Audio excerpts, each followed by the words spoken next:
Ladies and gentlemen, the RRT Boxing Show Season 1, Episode 5 will begin shortly in 5, 4, 3, 2, 1. Enjoy.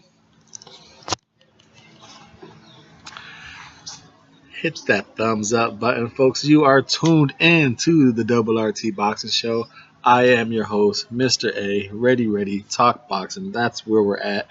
That's what we're going to do. Today, we are talking the heavyweight month of March. The announcements have been made. The contracts are done. It is time to get in shape and put it all on the line. Heavyweights taking on the best. You got a unification match going down at the end of March 31st. You got 3 heavyweight titles on the line. 4 if you count the IBO. You got Joshua going for another championship belt. He got his IBO, the IBF, the WBA, and he wants Joseph Parker's WBO. Again, that is at the end of March 31st. Then you start the month off. You end the month with that heavyweight battle. Then you begin the month with another highly anticipated showdown. The remaining champion through that feud, the WBC bronze bomber, Deontay Wilder, the longest reigning heavyweight champion. During this time, he is taking on, if not the best non-belt holder, the most feared non-belt holder, Luis King Kong Ortiz. Wow. This is some great action. And it gets a little better, folks. It does not stop there. I said a heavy hitting month of March.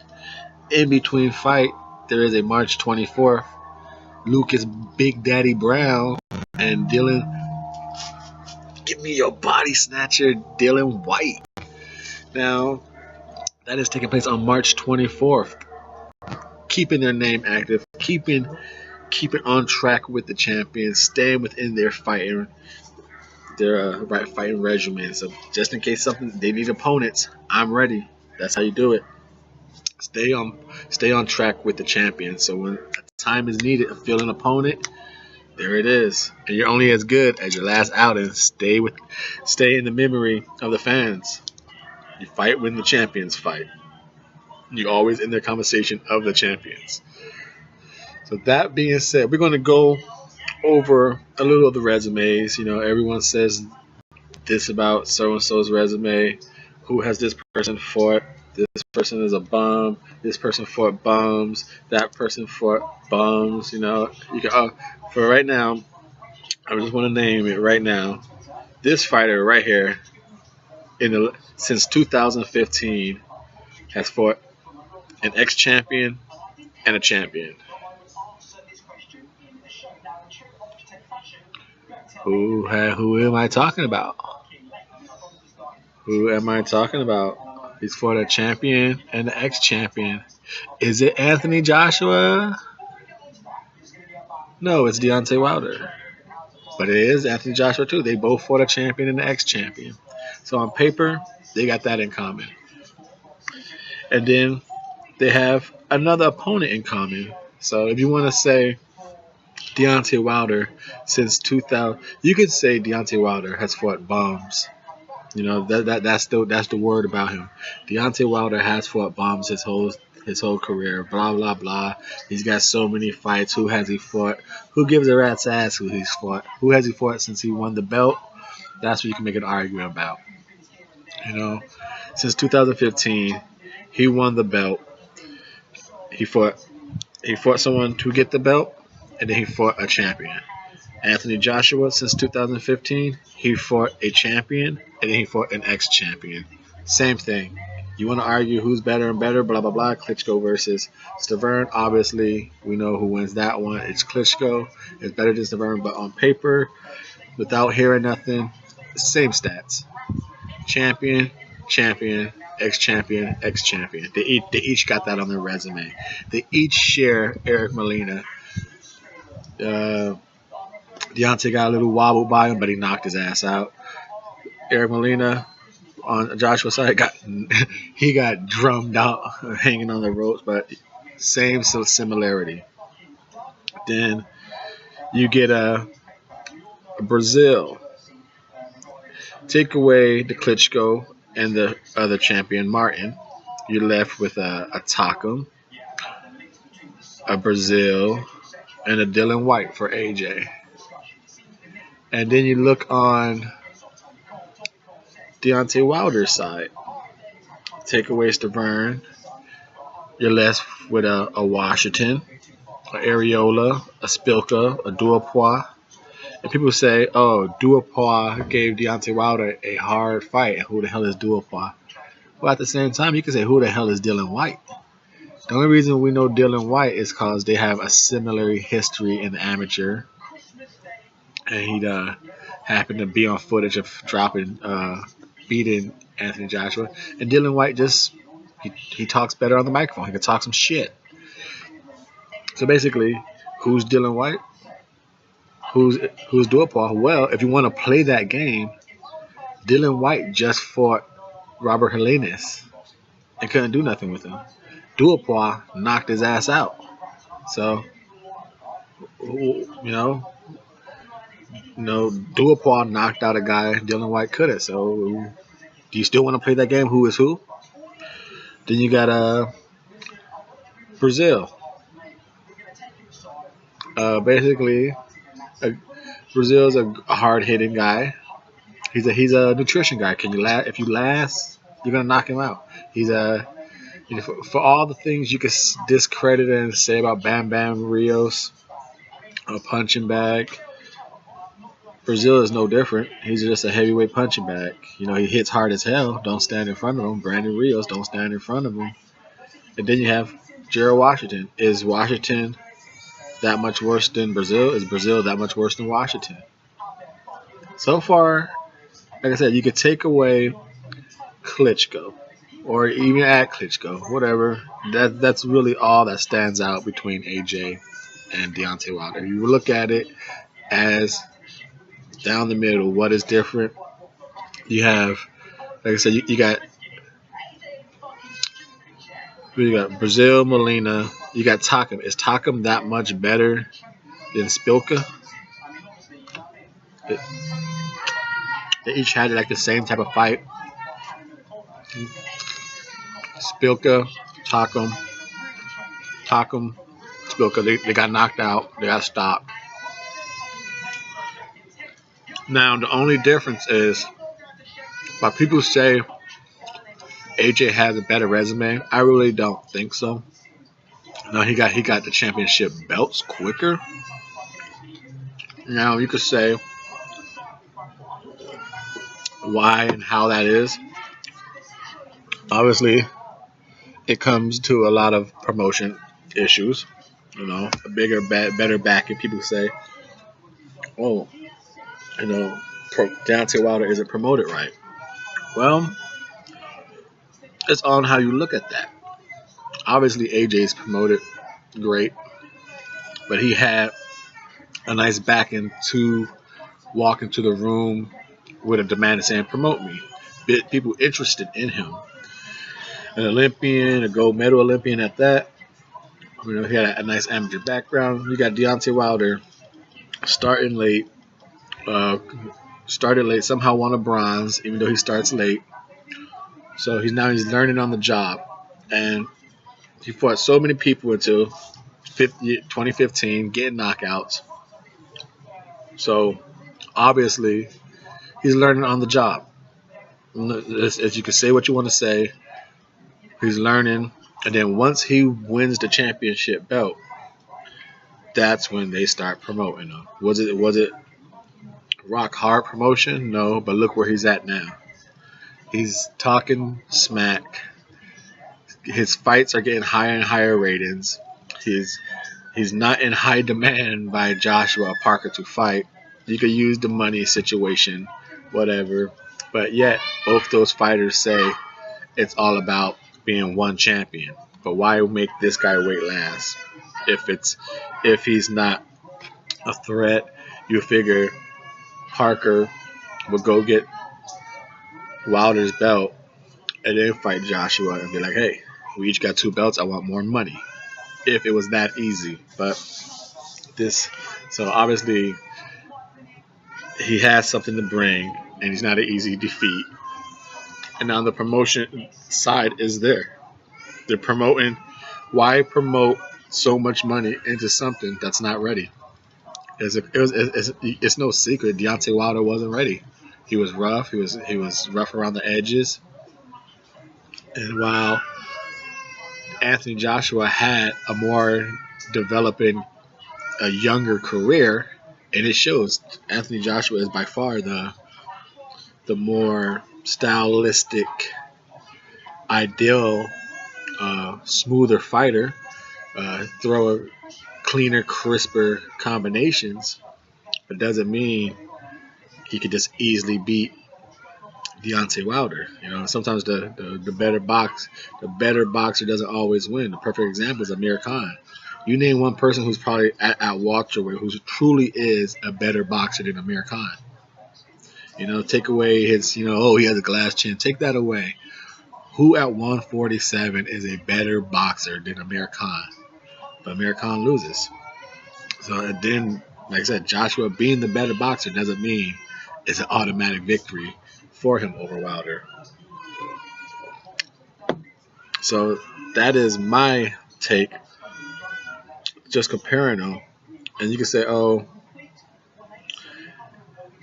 Joshua fought tougher composition. He has shown adversity against Klitschko. What has Deontay Wilder shown? Fine. If you want to keep using Klitschko as the scape, I mean not the scape, the bar, like, oh, Joshua did this, and what has any other heavyweight done?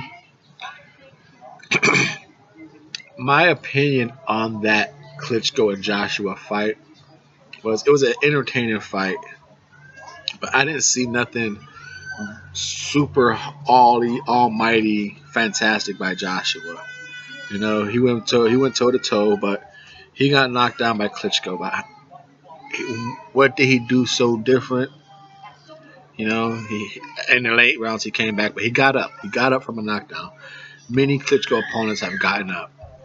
So Joshua's not the first person to get up. Povetkin kept getting up. Brian Jennings didn't get knocked down.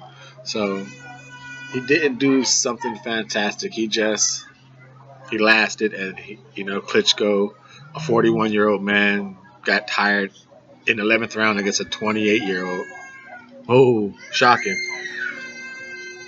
And now you can say, okay, then what did Deontay Wilder do? Deontay Wilder has got rocked. He has got easily defeated by Gerald Washington for the first half.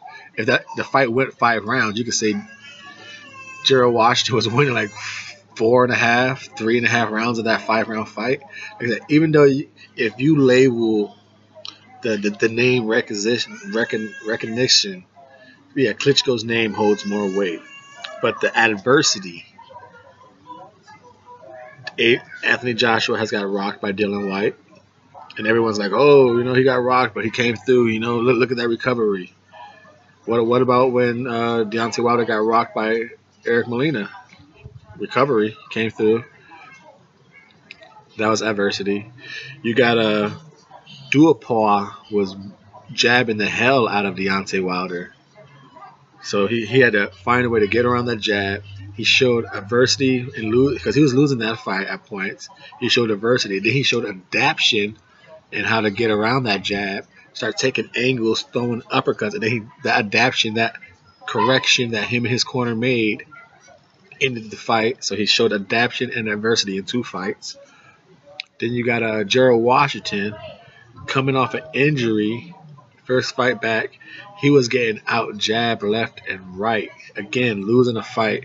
And again, he shows adversity. He shows adaptation. He starts it off with a body shot that weakens Gerald Washington and it opens Gerald Washington up for the 1-2, the famous bronze bomber. So you could argue that so and so AJ done this against better competition. You only have Klitschko's name. It's a 41-year-old Klitschko who was fighting his rear end off. I give him that.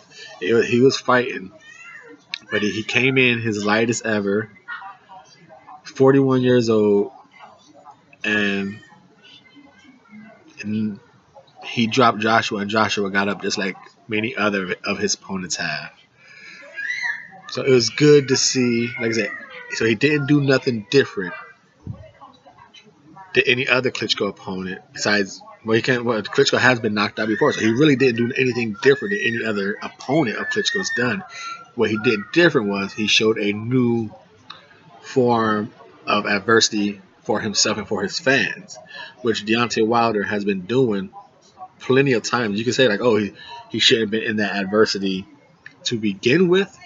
Fine, if that's your argument, we can go with that. But it's heavyweight boxing. It's boxing, period. You know, any given fighter has a 50-50 chance to win. And then when you put in that it is heavyweights with that power, you definitely have a 50-50 chance. Whether your name is gold or your name is bronze, you could hit. So I don't really feel their resume is as separated as people really talk about how it is, because it's not. To me, it's not. You know, because like I said, in 2015, it goes for Wilder: Stavern, Molina, Duopois, Spilka, Areola, Washington, Stavern. A champion and an ex-champion. Stavern is the same person. I get it. In 2015, Gavin, Love, Jolson, Cornish, Whyte, Martin, Brazil, Molina, Klitschko. Attack him. Is that really that much difference? Come on. Gavin, Wilder fought him back in the day. Love, Jolson, Gary Cornish. That's all, low level, just like Deontay Wilder's been fighting. Like I said, if you want to take it to their 2015 when their careers took off, it was Whyte, Stavern, Martin, Molina, Brazil, Duopois, Molina, Spilka, Klitschko, Areola, Washington, Takam, Stavern. So it's realistically down the middle. It's not that much separation. Like I said, Klitschko name holds a lot, but it's that's if you want to just ride and put all your money on that fight. Look at that fight. Nothing really happened different in that fight. Like I said, it was just adversity that Joshua's team needed to see. But it's the same adversity that many other Klitschko opponents have went through and gone. Like I said, Bryant Jennings didn't get knocked down. He went all the way, and that's a smaller, shorter man, not as strong as Joshua, doesn't hit as hard as Joshua. So you could play any type of game with the resumes you want, but if you want to be honest and down the line, it's not that much different. You can match, like I said, you can match Spilka for Takam, Brazil for Duopois, Whyte for Stavern, Martin for Areola. It's because like I said, Whyte. Look at Whyte. Like I said, he swings wild. He's a rough-house street fighter. Spilka, Duopois. Like I said, Whyte is known for fame. He rocked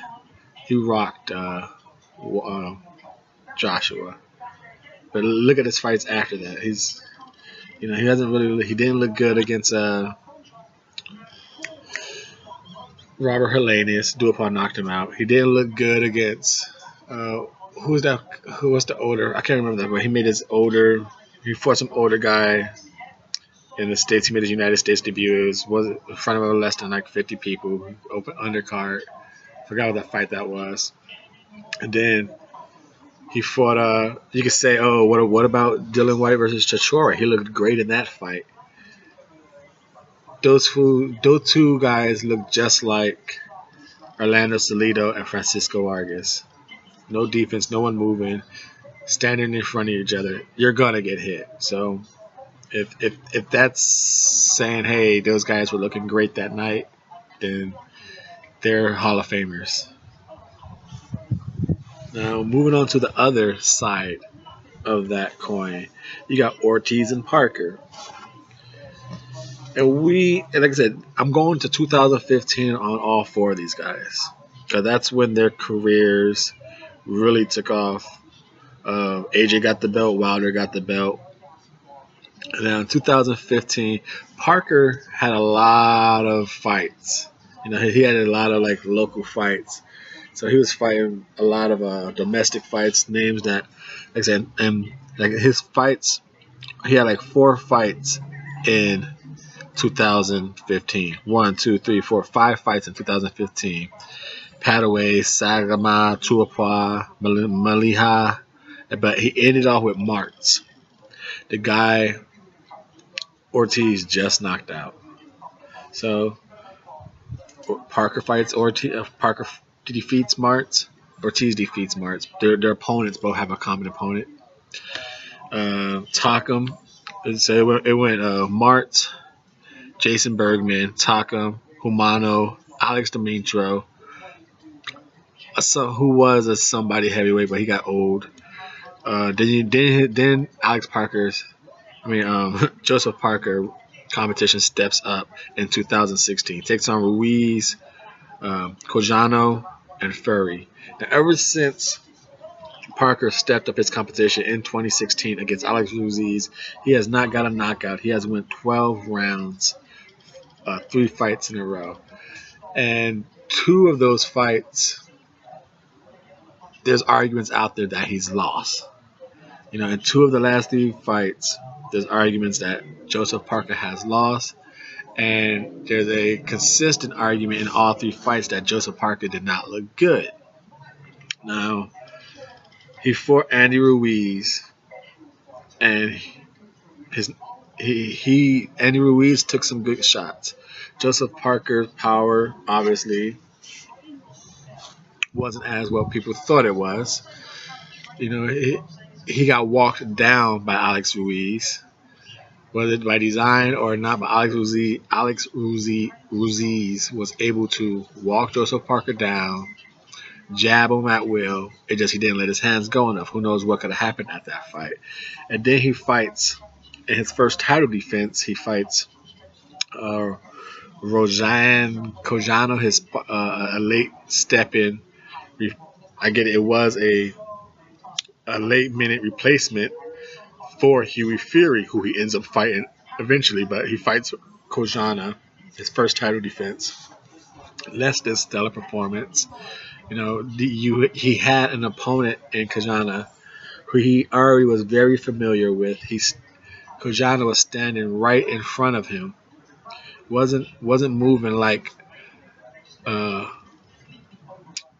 It's funny. People say in the Fury match, Fury was moving too much, not making it a fight.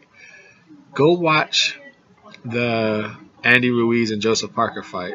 Parker did the same strategy Fury did, just Fury is a better mover and a better fighter at that back foot move and jabbing style. Joseph Parker can't move and jab as fluently as Hughie Fury was, but Joseph Parker was moving all around the ring, back foot jabbing, as he was trying to let Ruiz walk into something. So I don't want to hear anything. Parker looked better. He would have looked better if Fury would have stayed to fight.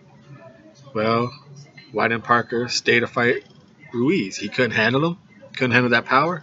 Okay, Hughie Fury couldn't handle Joseph Parker, so he beat him on the outside. Just like Joseph Parker couldn't handle Ruiz's power, he beat him on the outside. You see, it's the same thing. You can't say the style works for one person but not the other. They both use that style, and unfortunately, it worked for one fighter and the other fighter it didn't work for. Very questionable. It was a very, very questionable fight in that Joseph Parker and Hughie Fury. Absolutely, Joseph Parker landed the harder shots. But did he land enough hard shots to totally outscore all the peppery shots that were points for Huey Fury because he made Joseph Parker miss a lot.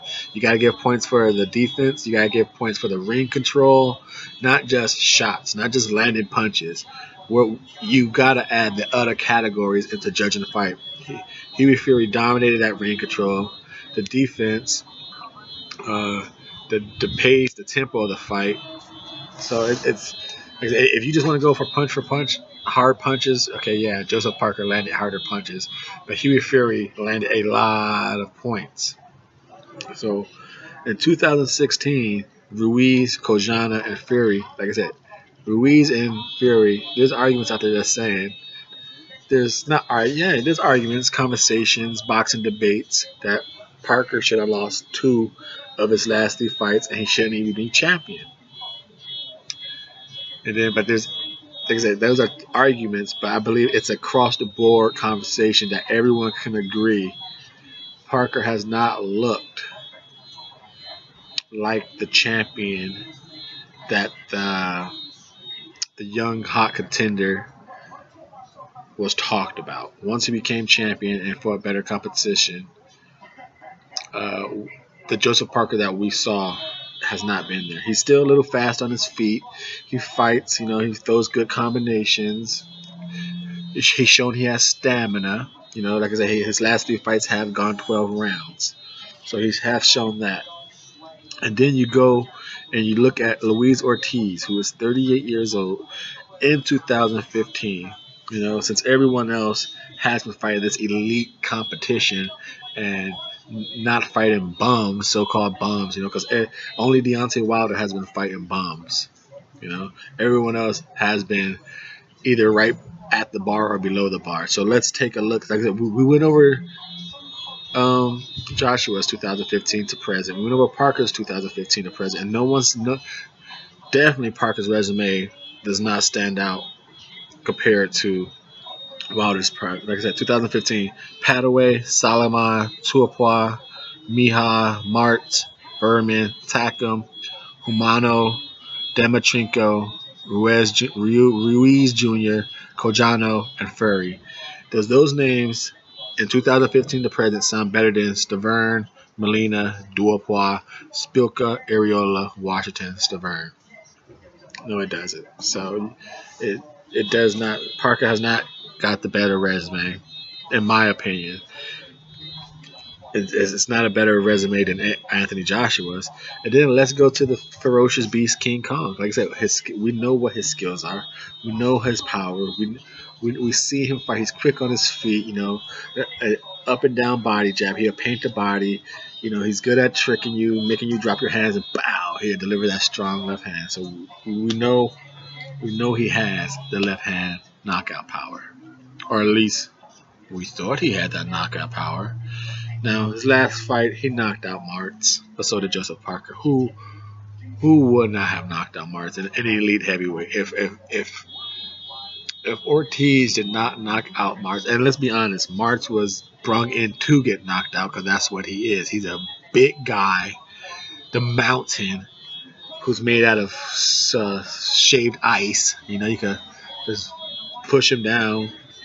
He's just a big threat for image wise. He doesn't put up fights. He doesn't throw punches with intent.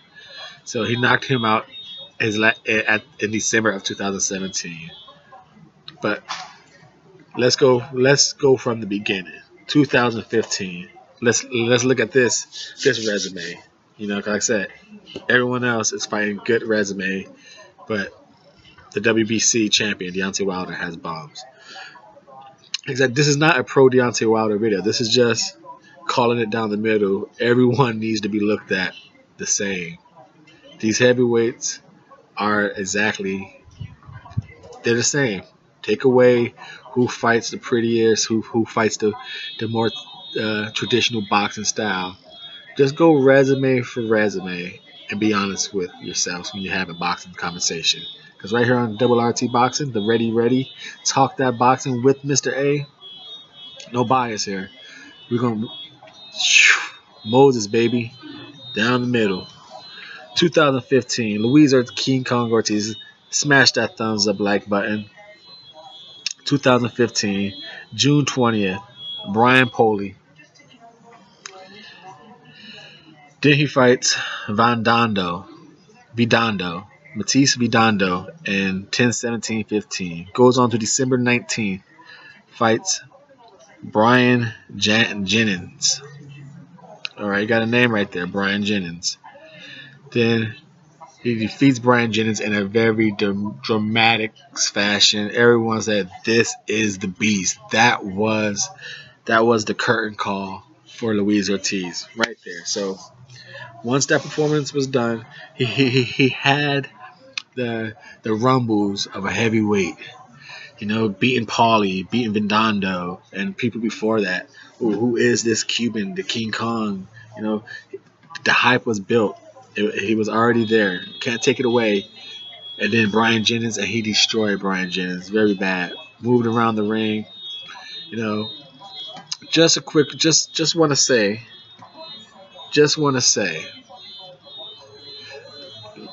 go watch the Daniel Marks fight. Look at King Kong's body, and look at King Kong's body against Brian Jennings. Just saying. That's on.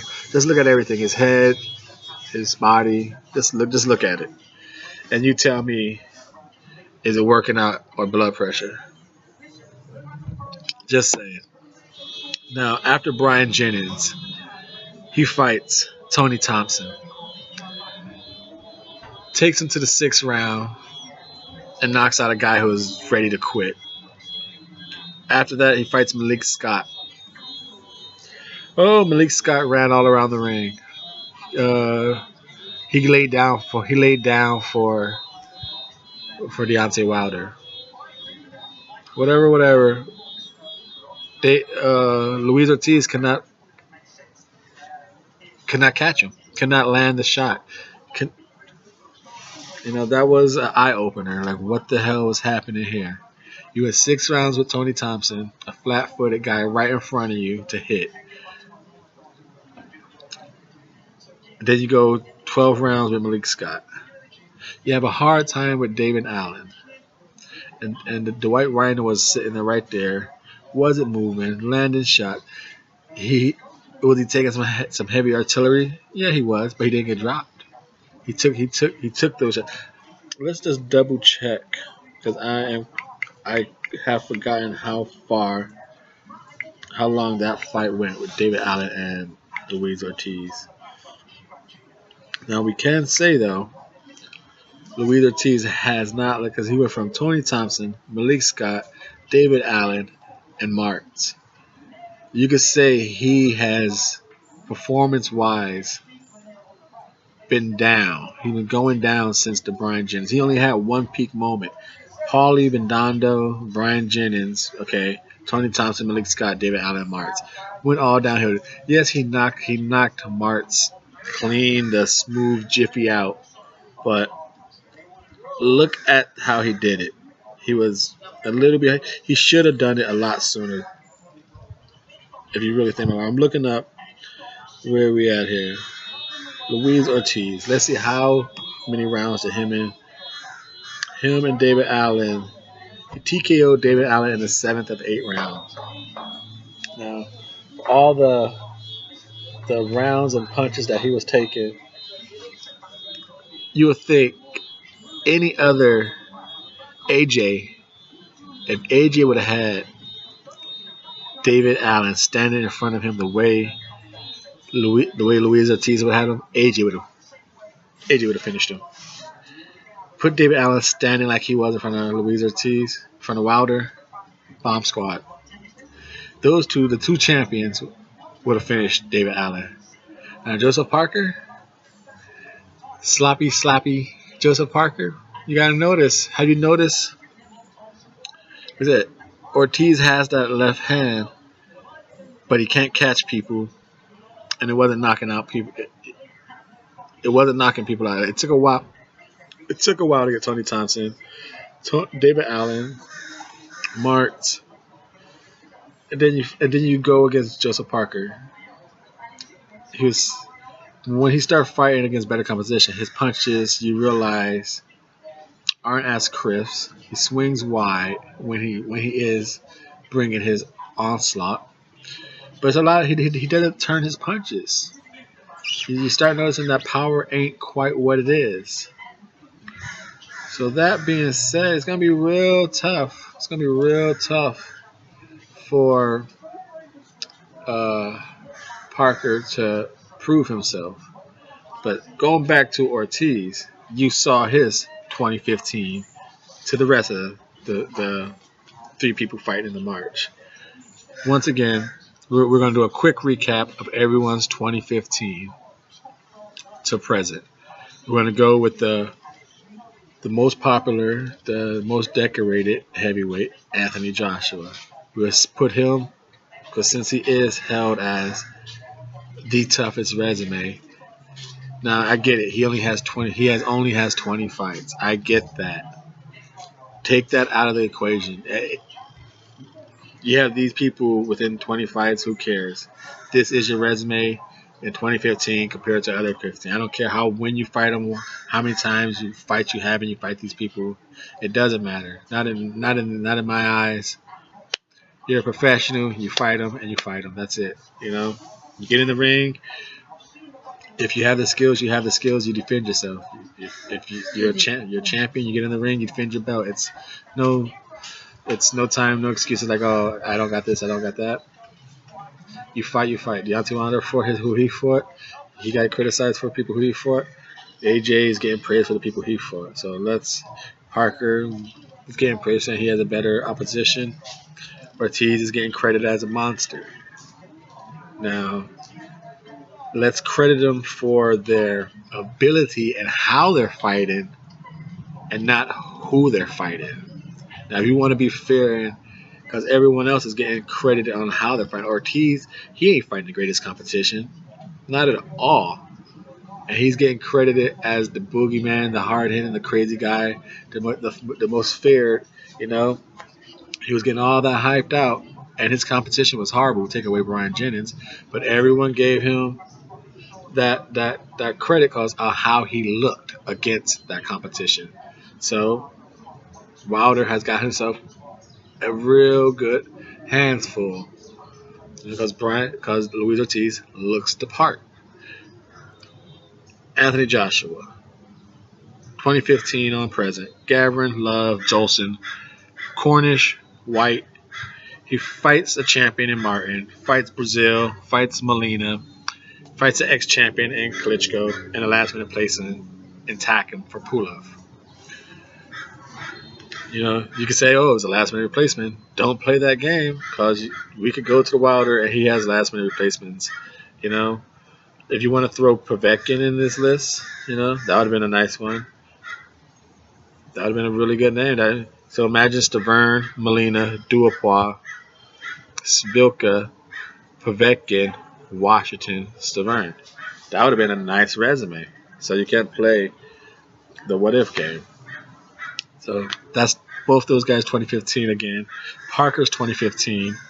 Petaway, Salama, Tuapua, Miha, Martz, Jason Berman, Takum, Humano, Trinco, Ruiz Jr., Cojano, Fury.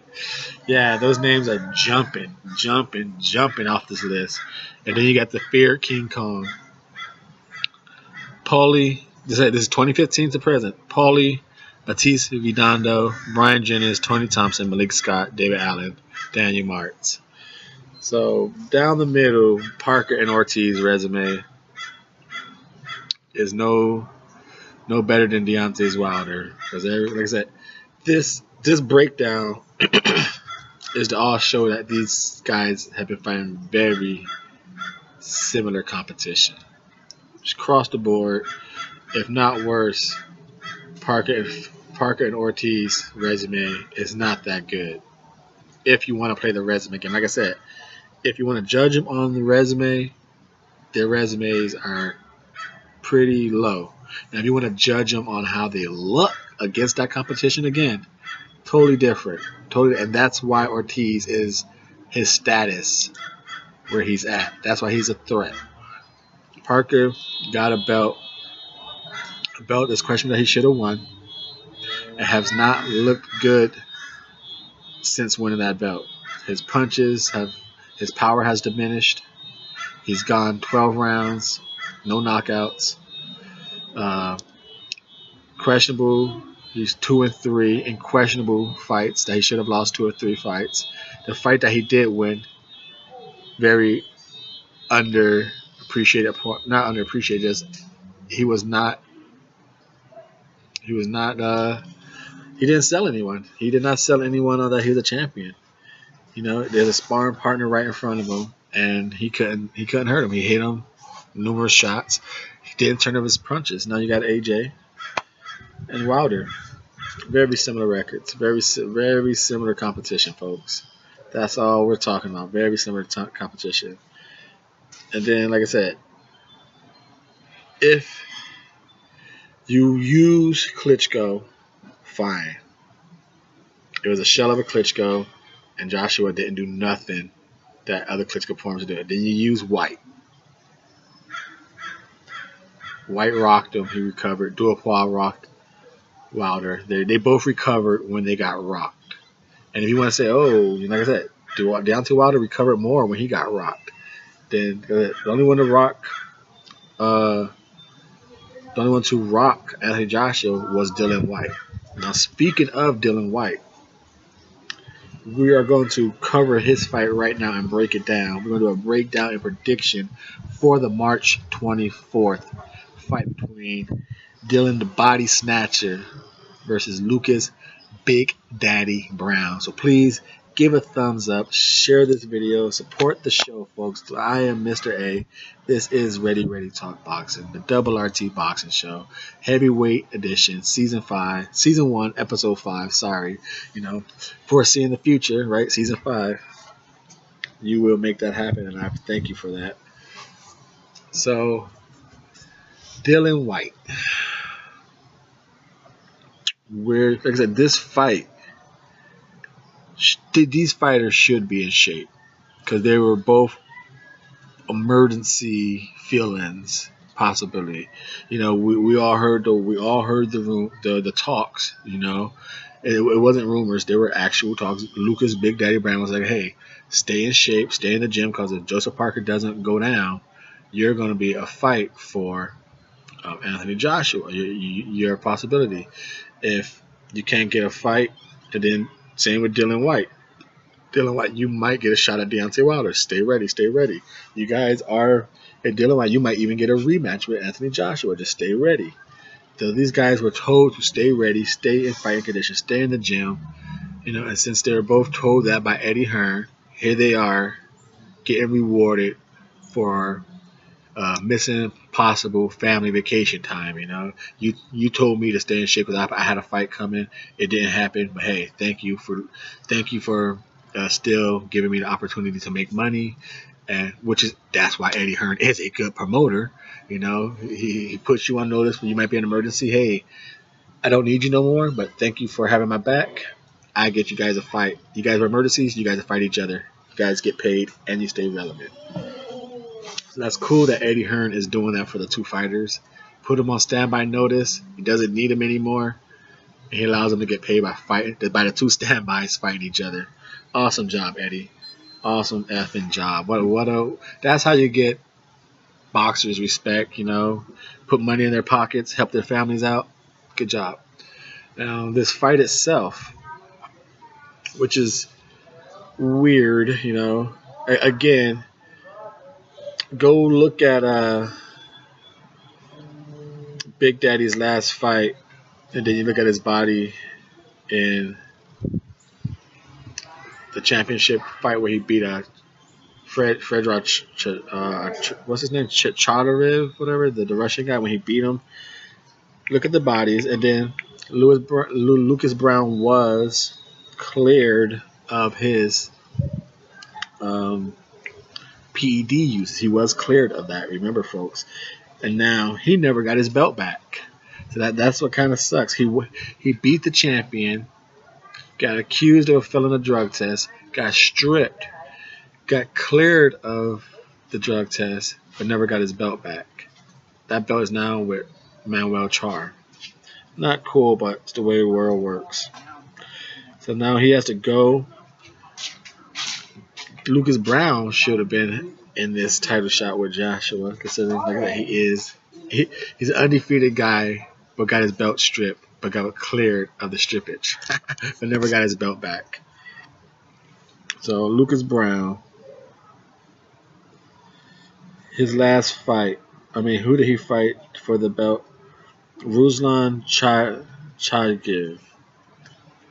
Made gave him a nice right hook that made him do a backwards roll.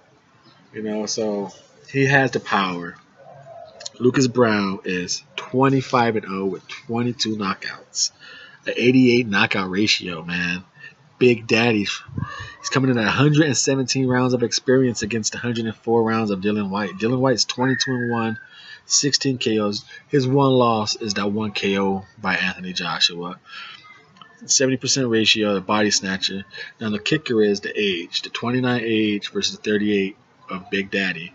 6'4 versus 6'5, the taller man being Big Daddy, but giving up 1 inch reach to Dillian Whyte with a 78 to 77.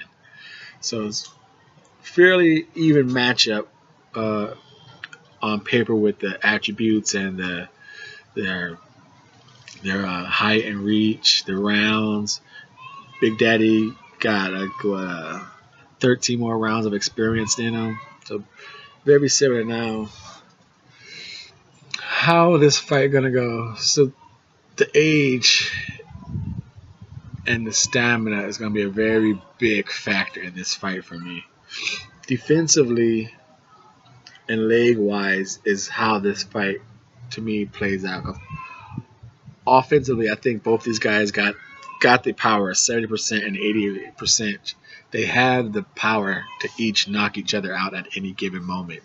And if not by one hit, not a one hit quitter, they have the power to wobble each other round after round, and eventually through enough of those hits, they will get stuck. Basically how Joshua didn't knock out Dillian Whyte with one hit, but accumulation, and you saw what happened in round 7, just that accumulation of hard hits. I think Lucas Browne has that same power to do that to Dillian Whyte, and I believe Dillian Whyte, with the intensity that he overloads into every shot, you do not want to be caught with a Dillian Whyte shot, because you're going to feel that. So if you keep getting hit by that, but then saying Chisora got hit by those, and he didn't go down, so and he was getting hit with some good thunder. So again, this fight to me comes on legs and what little defensive stamina. Now, leg wise, feet and legs, Dillian Whyte gets a lot of leverage from his legs. A ton of punching power from his legs. Now his feet ain't the best. He's never in. For the most part, when he's inside, his feet work is a little better. He's able to exchange a lot of inside fight punching with you. But even then, his feet is poor and he overthrows a punch. His legs and feet are not the best. Like I said, to me, his legs are only good for power, leverage for power. While Lucas Browne has shown he could fight on the back foot against Chagayev, Ruslan. He showed he could back foot counter. He could move around the ring, steps here and there. He shows good ring ability with his legs. Now, will he be able to do that at 38? That is a kicker, and no one knows until it's fight night time. So the fact that he has been able to do it against Ruslan, he did it against his last fight until he knocked him out quickly. So I'm going with the feet and legs of Lucas Browne on that one. Now, defensively, Dillian Whyte gets hit. He gets hit at will because he's going to be in front of you.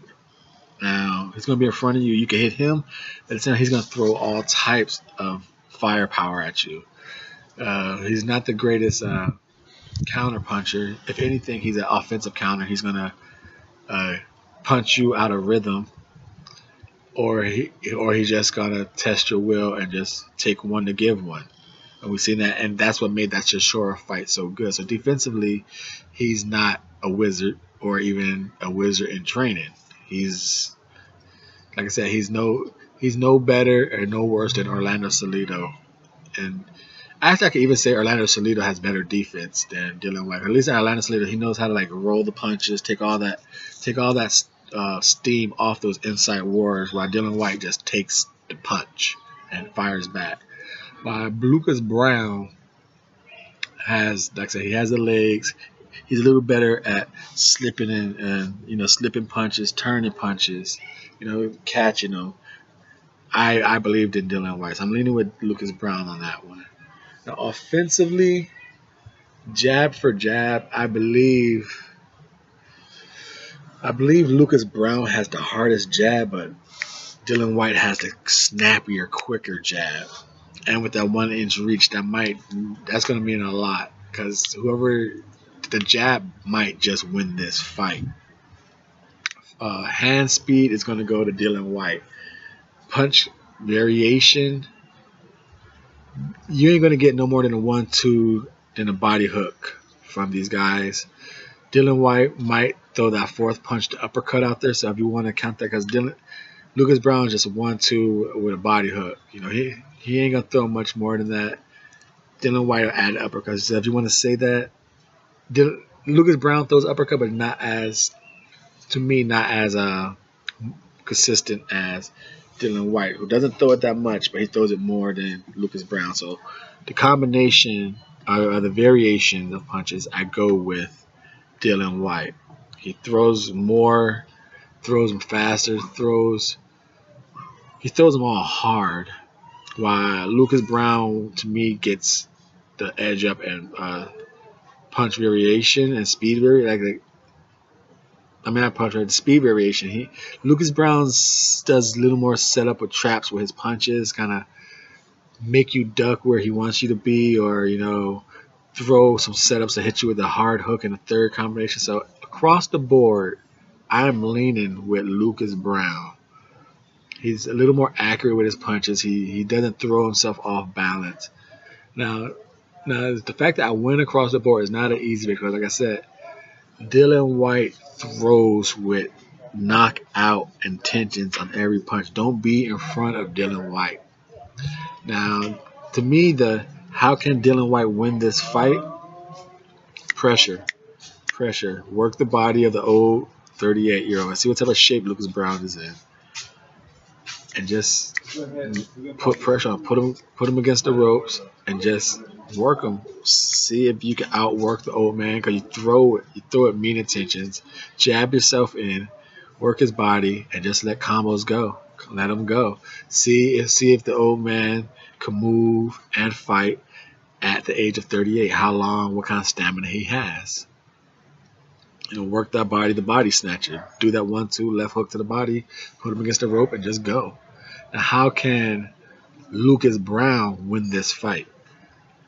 Well, like I said, Dylan Whyte is known and talked about as an elite. Well, not elite, but the mid-tier level, because he gives action fights. But that was against Chisora, really only, and Joshua. And Joshua stood right in front of him and fought him. And Chisora stood right in front of him even more and fought him.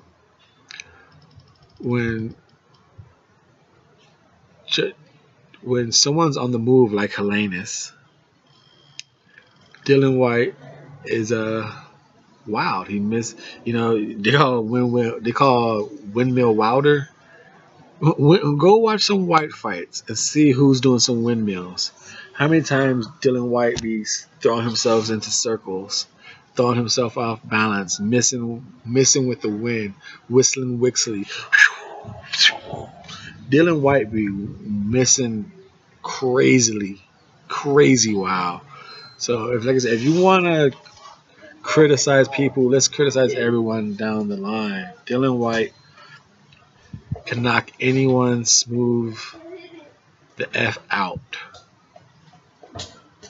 but he misses a lot of shots in those attempts. So if Lucas Browne, for him to win, move around the ring like he did against Ruslan. Like I said, he ain't got to move heavy, just back and forth, do some walking, turning Dylan Whyte, back foot jab him, make Dylan Whyte over punch like he always does, and just counter him. Jab occasionally, be the first, jab forward, working some body game, grab, reset, start it again. Back foot, make Dylan Whyte overthrow, over lunge, because he will do it. Dylan Whyte does it every fight. He overthrows, over lunges, and just catch him in those gaps. Because he throws himself so off balance, he has to regather himself and be there. Be there and just score points. Like I said, back foot boxer for points. When an opportunity comes, unleash some power and just lock him up in the inside and have the ref break you up. Now, but really, that is the breakdown right here on the Double RT Boxing Show. I am your host, Mr.A, and I say once again, please smash that like button. Show some support. Help this show grow. I appreciate each and every one of the 265 subscribers. Thank you guys and ladies. Now it's time for the prediction. Now, how do I see this fight going? I picked Lucas Browne clean across the board, but I said Dylan Whyte can knock anyone smooth the F out with his accumulation of shots. And at age 39, or 38 I should say, has Lucas Browne punch resistance shield been cracked? Has it been worn? How many hard shots left can Lucas Browne take? And I'm going to go with, and the stamina. Will he have the stamina to move around and fight? Back foot jab and not tire out. Now, those things, I don't know. No one knows until it's fight night time. But going on just what I have seen and about these two fighters, Mr.A, right here on Double RT Boxing, we're leaning with the Big Daddy. Lucas Browne will defeat Dylan Whyte by points. Thank you. And once again, please turn that gray thumb blue, leave a comment, share the videos, help the show grow. This is a boxing show for you fans. I'm a fan as well. This is a boxing show for the fans. We talk boxing about all types of fighters around the world. Thank you for your support. Mr.A is out. Season 1, Episode 5. Hope you like it. Enjoy.